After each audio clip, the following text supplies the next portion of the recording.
नमाज पढ़ने की जो प्रथा यहाँ खुले में हुई है, ये कतई भी सहन नहीं की जाएगी।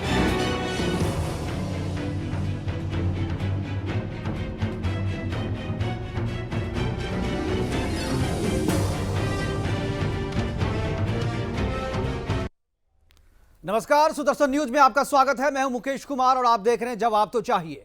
जवाब तो चाहिए में आज बात करने के लिए हमारे साथ हैं जितेंद्र नारायण सिंह त्यागी, जिन्हें आप शिया सेंट्रल वक्फ बोर्ड के पूर्व चेयरमैन वसीम रिजवी के नाम से अब तक जानते थे। बीते 5 नवंबर को पूरे विधि विधान के साथ इन्होंने हिंदू धर्म में वापसी की है। हम इनकी वापसी का स्वागत करते हैं। जितेंद्र नारायण सिंह त्यागी ने घर वापसी कर उन लोगों के लिए भी रास्ता खोल दिया है जिन्हें उनके धर्म ने जबरन अपने में कैद कर रखा है और वो उससे बाहर आना चाहते हैं। भारत में रहने वाले 95% से ज्यादा मुसलमान वैसे हैं जिनके पूर्वज हिंदू थे और उन्हें जबरन तलवार की जोर पर मुसलमान बना दिया गया था। जितेंद्र नारायण सिंह त्यागी के बाद जाने माने फिल्म मेकर अली अकबर और उनकी पत्नी लुकियामा ने भी इस्लाम त्याग कर हिंदुइज्म अपनाने का फैसला किया और यह दंपत्ति सीडीएस विपिन रावत की मौत पर सोशल मीडिया पर मुसलमानों के द्वारा अट्टहास करने और स्माइली इमोजी शेयर करने से आहत थे। जिन वजहों से इन्होंने घर वापसी की है उस पर आज हम विस्तार से चर्चा करेंगे और जानने की कोशिश करेंगे कि वसीम रिजवी से जितेंद्र नारायण सिंह त्यागी बनने का सफर कैसा रहा, उसी पर हम बात करेंगे। लेकिन आज हम चर्चा इस बात पर भी करेंगे कि गुरुग्राम में जिस तरीके से खुले में नमाज पर रोक लगी है और वहां के मुख्यमंत्री मनोहर लाल खट्टर ने कहा कि इसे बर्दाश्त नहीं किया जाएगा। नमाज पर भी बात करेंगे, अजान पर भी बात करेंगे, लेकिन पहले एक देखते हैं रिपोर्ट जो खुले में नमाज पढ़े जाने पर हमने तैयार की है। ये सारी चीज धार्मिक स्थल इसीलिए बने होते हैं कि वहां जाकर के करें। खुले में ऐसा कार्यक्रम नहीं होना चाहिए।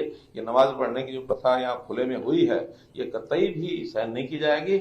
लेकिन इसमें से उन साथ बैठ करके एमिकेबल सोल्यूशन निकाला जाएगा और या फिर अपने घर में नमाज पढ़े, खुले में नमाज पढ़ करके। और ये आपसी टकराव भी नहीं होना चाहिए, इसको किसी यानी हालत में टकराव नहीं होने देंगे।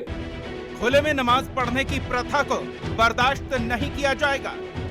नमाज घर में पढ़े, खुले में नमाज सहन नहीं किया जाएगा। हरियाणा में सीएम खट्टर के राज में नमाज के नाम पर कब्जे वाला षड्यंत्र अब नहीं होगा। खट्टर ने खुलकर इस पर एक्शन लिया है। गुरुग्राम के सेक्टर 37 में जुमे की नमाज को लेकर नफरती ताकतों की गुंडागर्दी लगातार जारी थी, जिसका विरोध करने पर हिंदू संगठन के पदाधिकारियों को पुलिस ने हिरासत में ले लिया था। गुरुग्राम मुस्लिम काउंसिल और मुस्लिम एकता मंच ने साफ कर दिया था कि वह पहले से तय सभी 37 स्थलों पर नमाज अदा करेंगे। हरियाणा के मुख्यमंत्री मनोहर लाल खट्टर ने अब इस पर एक्शन लिया है। ये सारी चीज धार्मिक स्थल इसीलिए बने होते हैं कि वहां जाकर के करें। खुले में ऐसा कार्यक्रम नहीं होना चाहिए। ये नमाज पढ़ने की जो प्रथा यहाँ खुले में हुई है, ये कतई भी सहन नहीं की जाएगी। लेकिन इसमें से उन साथ बैठ करके एमिकेबल सोल्यूशन निकाला जाएगा और या फिर अपने घर में नमाज पढ़े, खुले में नमाज पढ़ करके। और ये आपसी टकराव भी नहीं होना चाहिए, इसको किसी यानी हालत में टकराव नहीं होने देंगे। अब सवाल उठता है कि पूरे देश में खुले में नमाज पर कब एक्शन लिया जाएगा। अगर पूजा मंदिरों और घरों में होती है तो नमाज सड़क पर क्यों? आखिर नमाज भी तो घर में पढ़ी जा सकती है। नमाज का आयोजन सड़क पर होने से आम लोगों को परेशानियों का सामना करना पड़ता है। खुले में नमाज से सड़क पर आवागमन बाधित होता है, कट्टरता को बढ़ावा मिलता है। नमाज के नाम पर जमीन और सड़क पर कब्जा करने की साजिश पर अब ब्रेक लगाने की जरूरत है। खुले में नमाज की प्रथा पर केंद्र सरकार कब एक्शन लेगी, इसका इंतजार रहेगा।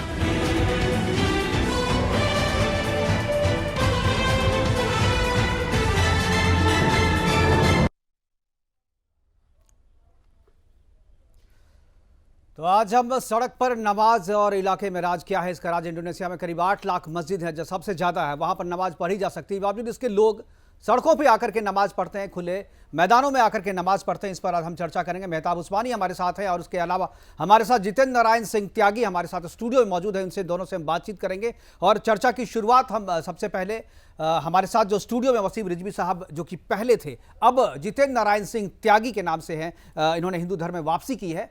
और जितेंद्र नारायण सिंह त्यागी से हम चर्चा की शुरुआत करेंगे और जानने की कोशिश करेंगे त्यागी जी से। सबसे पहले तो इनके सफर के बारे में पूछेंगे, लेकिन उससे पहले ये जो आज मनोहर लाल खट्टर ने जो फैसला किया है कि खुले में नमाज, गुरुग्राम में जिस तरीके से विवाद बढ़ा था उसके बाद से फैसला उन्होंने किया कि यहां पर नमाज नहीं पढ़ने दी जाएगी और बर्दाश्त किसी भी तरीके से सरकार इसे नहीं करेगी, रोक लगा दिया गया है। इसके बाद कुछ सवाल उठ रहे हैं कि क्या सड़क नमाज के लिए है? ये पहला सवाल है हमारा और इसी पे हम चर्चा करेंगे। क्या सार्वजनिक जगह पर नमाज की जिद क्यों? दूसरा सवाल है तीसरा सवाल जिस पे हम चर्चा करेंगे, सड़क पर नमाज मजहब या मनमानी। क्या मजहब इजाज़त देता है सड़कों पे नमाज पढ़ने के लिए, खुले में नमाज पढ़ने के लिए? इसी पे हम चर्चा करेंगे। नमाज के नाम पर कब्जे वाला षड्यंत्र जो चल रहा है, उस षड्यंत्र पर आज हम चर्चा करेंगे। नमाज की आज़ादी का नाम जनता क्यों हो परेशान? क्या सड़क नमाज के लिए है? हमारे दोनों मेहमान हमारे साथ जुड़ गए हैं और चर्चा की शुरुआत जितेंद्र नारायण सिंह त्यागी जी से हम करना चाहेंगे।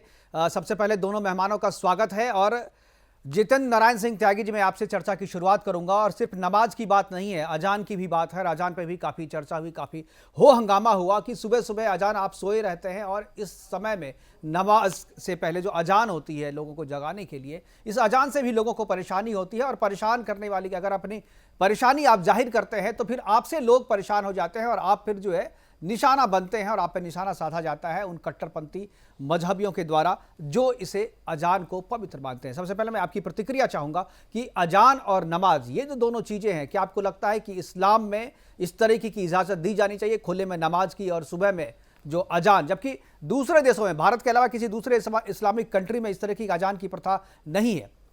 जितेंद्र जी। नमस्कार। देखिए, आपका सवाल बिल्कुल जायज़ है। नमाज का जहाँ तक इशू है, नमाज जो ये मुसलमान पढ़ते हैं वो उसके लिए मस्जिदें हैं। मस्जिद ना हो तो घर हैं। आप घर में प्रोग्राम करते हैं, घर में रहते हैं, सहते हैं, खाते हैं, तो क्या आप जिसको अल्लाह मानते हैं, क्या उसकी इबादत आप घर में नहीं कर सकते? आपको एक सड़क चाहिए। जो हमने अभी तक इस्लाम को पढ़ा है उसमें ज़रूरी है कि आप घर में अगर नहीं पढ़ते हैं तो मस्जिद में पढ़ें। मस्जिद का उल्लेख किया गया है। मस्जिद आपके घर के करीब हो तो उसमें पढ़ें, वहाँ जगह ना हो तो आगे बढ़ें, उस मस्जिद में पढ़ें, वहाँ जगह ना हो तो उससे आगे बढ़ें, उस मस्जिद में पढ़ें। लेकिन जिस तरह से सड़कों पर आप नमाज पढ़ते हो, आप भयभीत करते हो, क्योंकि आप हिंदुस्तान में हो, आप सनातन धर्म के लोगों को भयभीत करने की ये प्रथा आपने इख्तियार की है कि आप इकट्ठा होंगे और इकट्ठा होकर एक भय का माहौल पैदा करेंगे, जबरन नमाज पढ़ेंगे। जो संपत्ति आपकी नहीं है, आप उस पर नमाज कैसे पढ़ सकते हो? सरकारी संपत्ति है या किसी की निजी संपत्ति है, आपकी नहीं है। आप संपत्ति कहीं पर खरीद कर, गवर्नमेंट से इजाज़त लेकर आप मस्जिद बना सकते हैं, खरीद कर, मांग कर नहीं कि आप हुकूमत से कहें कि आपकी नमाज के लिए व्यवस्था ज़मीन की जाए। हुकूमत क्यों करे आपकी नमाज के लिए व्यवस्था ज़मीन की? आप ज़मीन खरीदिए और गवर्नमेंट से इजाज़त लीजिए।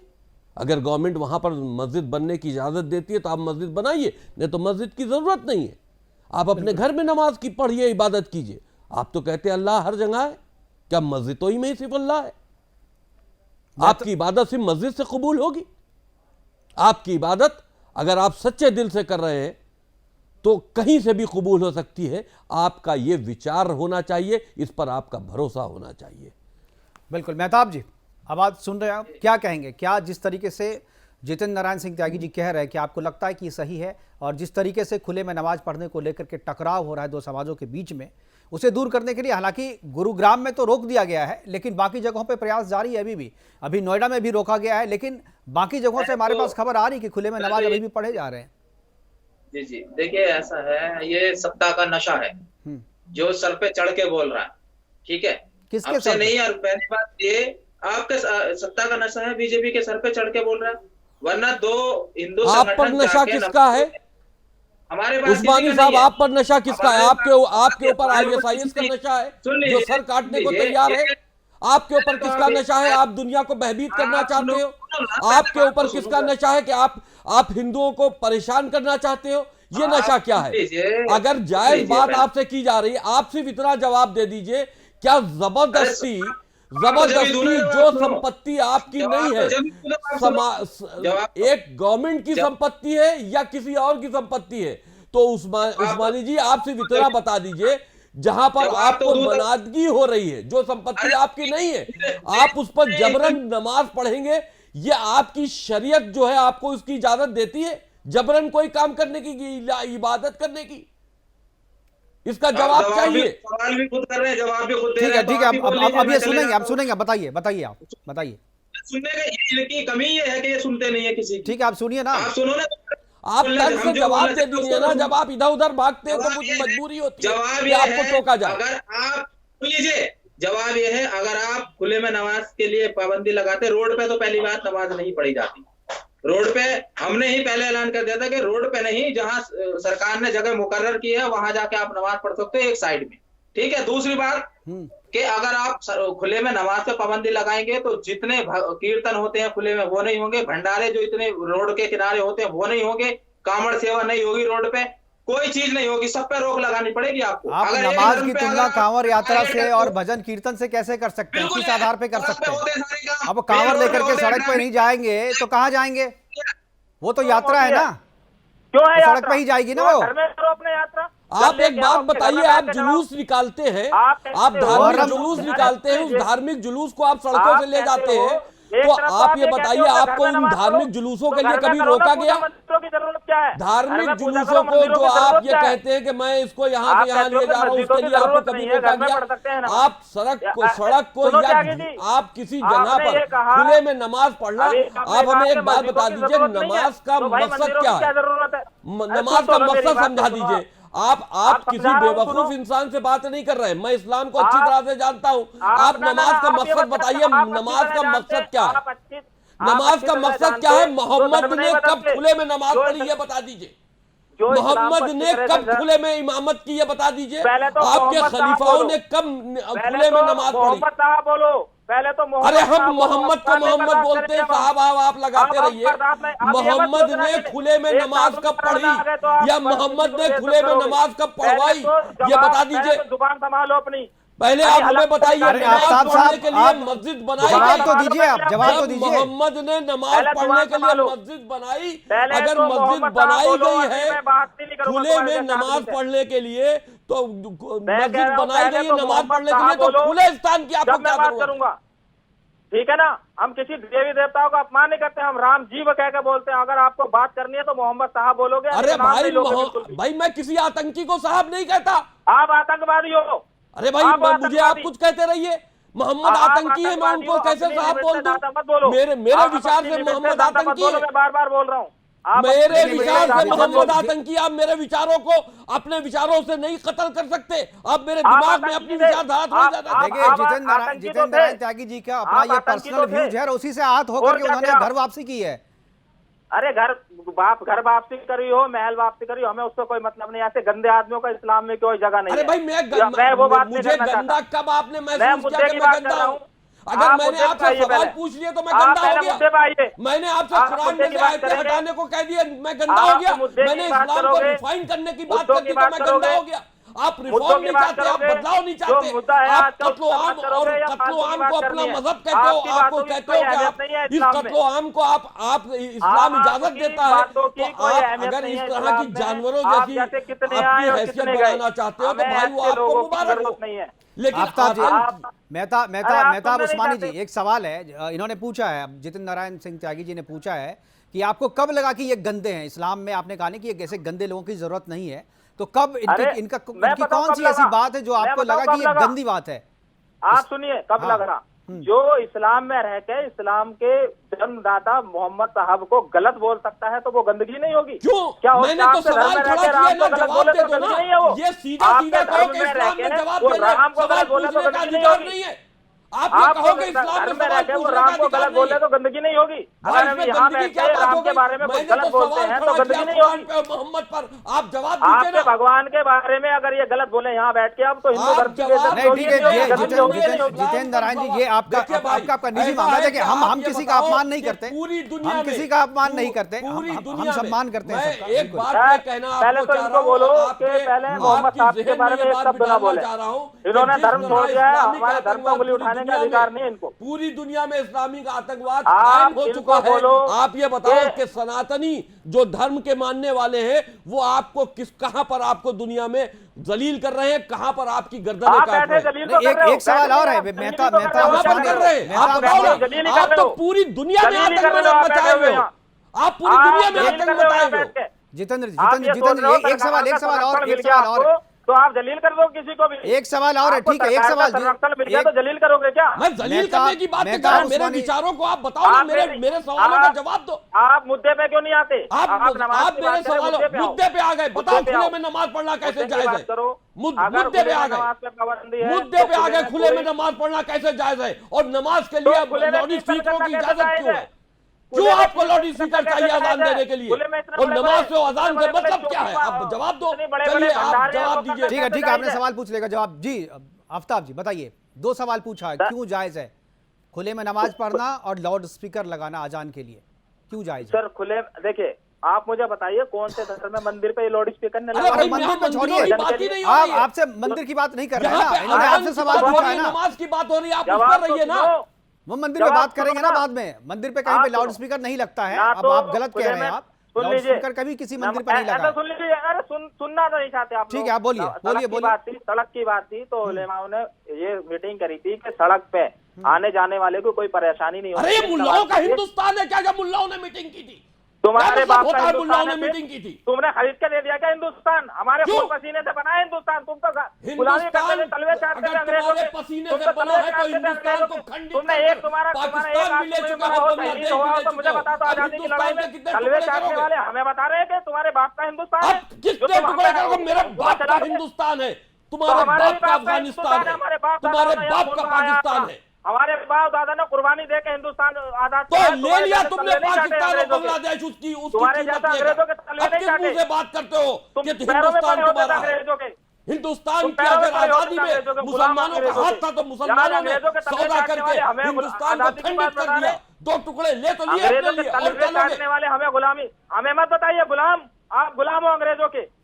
अब ना अंग्रेज रहे ना वो गुलामी रही। अब तुमको बेनकाब करने की अगर असलियत खोलने की बात की जा रही है तो तुम इस तरह की बातें करते हो। अब तुम बताओ ना, तुम्हारे बाप का हिंदुस्तान कैसे? यही बातें पसंद है, यह हिंदुस्तान सनातनियों का है और हिंदुस्तान सनातन पूरी बात नहीं होने देते, रहने की जगह है। तुम्हारे जैसे जो दरिंदे हैं उनके रहने की जगह खरीदा है हिंदुस्तान। रह तो रहे पाकिस्तान में, रह तो रहे बांग्लादेश में, खरीदा है हिंदुस्तान। आपने खरीदा है हिंदुस्तान। हमने अपने हिंदुस्तान को आजाद किया है और तुमने उसमें अगर साथ निभाया है तो तुमने उसका हक ले लिया है। कौन है मालिक हिंदुस्तान का? हिंदुस्तान का मालिक सनातनी है। मालिक हिंदुस्तान के मालिक सनातनी है। बहस के ऊपर जाओ नहीं, नमाज के ऊपर बात करो। हिंदुस्तान के मालिक तो सनातनी है, वो तो बात अलग थी। बाबर अब तुम्हारे हिंदुस्तान का मालिक नहीं है।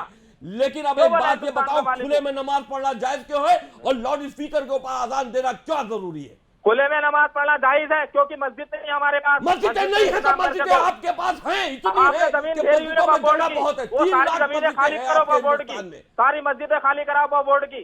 सारी मस्जिदें आपके पास बैठे हो आप। इतनी मस्जिदें कि मस्जिदों में नमाज पढ़ने के लिए जगह खाली रहती हूँ, आप खुले में नमाज पढ़ते हैं।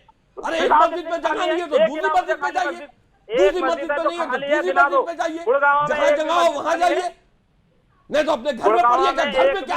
अरे भाई घर में तुम अपनी बीवी के साथ में हम बिस्तर नहीं कर सकते हो, इबादत नहीं कर सकते, तो मस्जिदों मंदिरों में क्या करने जाते हो आप? अपने घर में क्यों नहीं करते? ये चर्चा इस चीज के लिए नहीं है। इस तरीके की बातों से हमें बचना चाहिए। मंदिरों में क्या करने जाते हो? बिल्कुल। अरे भाई ये बात ही ऐसी कर रहे हैं। इबादत करने के लिए घर में जगह नहीं, अपने अल्लाह की इबादत करने के लिए तो वहां पर घर में जगह नहीं है। इसका मतलब तुम्हारा घर नजिस है। क्यों जाते हो भगवान की इबादत करने? मंदिरों में क्यों जाते हो? घर में करो ना। अरे भाई मंदिरों में जाते हैं तो मंदिरों के बाहर नहीं खड़े हो के जगह घेर लेते हैं। आप मंदिरों के अंदर दर्शन करने जाते हैं, तुमको मस्जिद में जाने से कौन रोक रहा?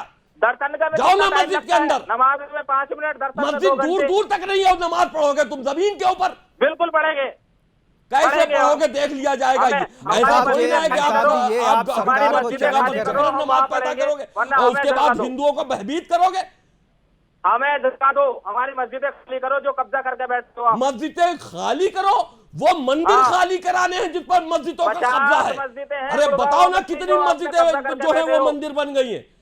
तुमने मस्जिदें तोड़कर मंदिर बनाए हैं, तुमने मंदिरों को तोड़कर मस्जिदें बनाई है, वो मस्जिदें भी खाली करानी है। देख रही है आपका आतंक, पूरी दुनिया आतंक देख रही है आपका। पूरी दुनिया आतंक तुम्हारा देख चुकी है।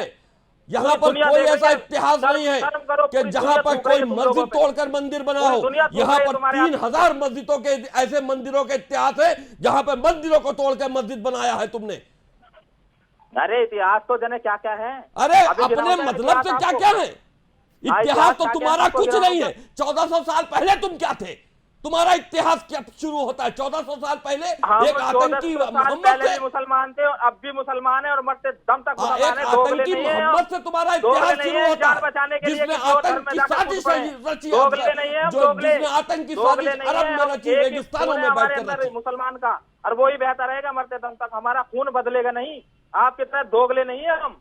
बहुत कुछ बदलेगा, अभी नहीं, नस्लें बदलेंगी तुम्हारी। अभी देखे जाओ, तुम इस तरह से इंसानियत का कत्ल नहीं कर सकते। अगर तुम इंसानियत का कत्ल करने निकलोगे, तुम्हारी औलादें तुमको मारेंगी, तुम्हारी खुद की औलादें तुमसे नफरत करेंगी। अभी देखे जाओ, अब वक्त पलट रहा है, लानत भेज रही है आपकी बीवी, पलट रहा है तुम्हारे लिए, तुम्हारे दायरे कम हो लानत भेज रहे हैं। और आपकी बीवी बच्चे कहते हैं इससे अच्छा तो हम किसी जानवर से शादी कर लेते, इस इंसान से करने से। हमारे पर्सनल जिंदगी में आपको बोलने का कोई इख्तियार नहीं है। हमारे लोग क्या कहते हैं और क्या नहीं कहते वो आप छोड़िए। मोहम्मद एक आतंकी थे, ये हमने कहा, आप इसको प्रूफ कीजिए वो नहीं थे। के बारे में गलत बोला। हम कह रहे हैं मोहम्मद एक आतंकी थे, आप प्रूफ कीजिए। हम कह रहे हैं कि इस्लाम सनातनियों का कत्ल करना चाहता है, काफिर कहकर आप प्रूफ किए नहीं चाहता। बारे में गलत क्यों बोला आपने? मेरे नबी के बारे में गलत क्यों बोला? भाई नबी तुम्हारे लिए होगा, तुम्हारी सोच के हिसाब से नबी होगा। मैं तो कहता हूँ एक आतंकी था।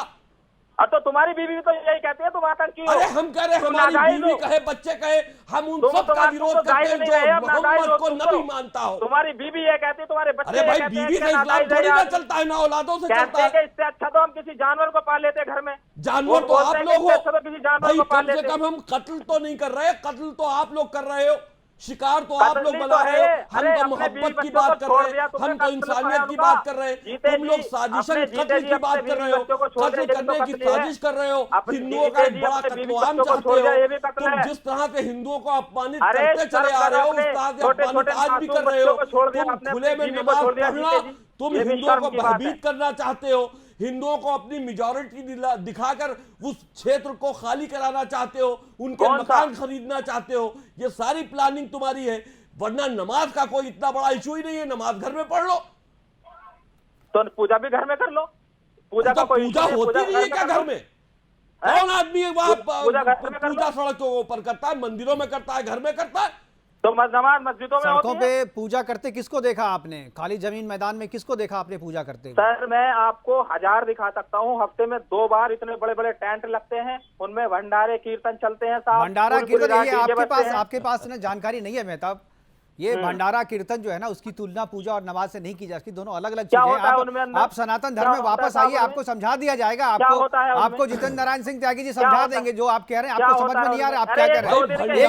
भंडारा भजन क्या लगती है बिल्कुल भंडारा वो है जहाँ पर लोगों को प्रसाद के नाम पर बांटा जाता है। बिल्कुल वहाँ सब कोई आते हैं, सभी लगाते हैं। आप हिंदू और मुसलमान सभी कोई आते हैं, लेकिन हमारे वाइंड अप करने का बार बार नहीं हो रही है। वो एक भंडारा है, वहां पर भगवान के नाम के पर लोगों को प्रसाद बांटा जा रहा है। उसमें हिंदू मुसलमान सिख ईसाई सभी के लिए है, वो किसी धर्म से रिलेटेड नहीं। हमारे पास समय की कमी है। जितेंद्र नारायण सिंह त्यागी जी, अब हमारे पास समय की कमी है। मेहताब उस्मानी जी, हमारे पास समय की कमी, हमारे साथ जुड़े और अपनी अपनी बातें आपने रखी, उसके लिए बहुत बहुत धन्यवाद, बहुत बहुत शुक्रिया। लेकिन बातें अब जो शुरू हुई थी आगे भी चलेगी और जो जितेंद्र नारायण सिंह त्यागी जी हमारे साथ अभी बने रहेंगे और 8 बजे बिंदास बोल में इनके साथ और भी विस्तार से चर्चा होगी कि किस तरीके से इन्होंने हिंदू धर्म में वापसी की, क्या रहे इसके रीजन और त्यागी बनने के पीछे जो कहानी है, वसीम रिजवी से त्यागी बनने की बीच की जो कहानी है, उस पूरी कहानी को आपको बताएंगे आपको बिंदास बोल में। और भी बहुत ही विस्तार से चर्चा होगी बिंदास बोल में 8 बजे, तो देखना नहीं भूलिएगा। लेकिन फिलहाल ये जो चर्चा शुरू हुई है खुले में नमाज पढ़ने की और अजान की, ये चर्चा यूं ही जारी रहेगी, क्योंकि ये केवल अभी तो गुरुग्राम में बंद हुआ है। पूरे देश में बहुत जगह ऐसे हैं जहां पर खुले में नमाज पढ़ी जाती है और अजान से लोगों को डिस्टर्बेंस होता है। फिलहाल अभी के लिए इतना ही, दीजिए इजाजत, नमस्कार। नमाज पढ़ने की जो प्रथा यहाँ खुले में हुई है, ये कतई भी सहन नहीं की जाएगी।